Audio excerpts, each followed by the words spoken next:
মানুষকে শিক্ষা দেওয়ারও আলাদা টেকনিক ছিল সুচিত্রা সেনের। আন্ধের সময় একটি ঘটনার কথা মনে পড়ছে। সঞ্জীব কুমারের অভ্যাস ছিল রোজ দেরিতে আসা। সেদিন মেহবুব স্টুডিওয় শুটিং চলছে। মিসেস সেন স্বাভাবিকভাবেই আগে পৌঁছে গিয়েছেন, কিন্তু সঞ্জীব কুমারের তখনও দেখা নেই। অনেকক্ষণ পর দেখলাম সঞ্জীব কুমারের গাড়ি ঢুকছে স্টুডিওতে। গাড়ি থেকে তখনও নামেননি নায়ক সঞ্জীব কুমার। হঠাৎ পিছন থেকে রাঙা দিয়ে আমাকে ডাকলেন, বললেন, উঠে পড়ো গাড়িতে, আমি এখনই হোটেলে ফিরব। বলেই হুশ করে বেরিয়ে গেলেন শুটিং থেকে। সেদিনের মতো প্যাক আপ।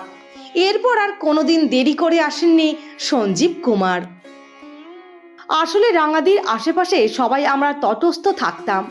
বাড়িতে কিন্তু উনি সম্পূর্ণ অন্য মানুষ ছিলেন। মাদুর পেতে গল্প করতেন, গান বাজনা হতো, কিন্তু সেটি ঢুকলেই অন্য রাঙাদি।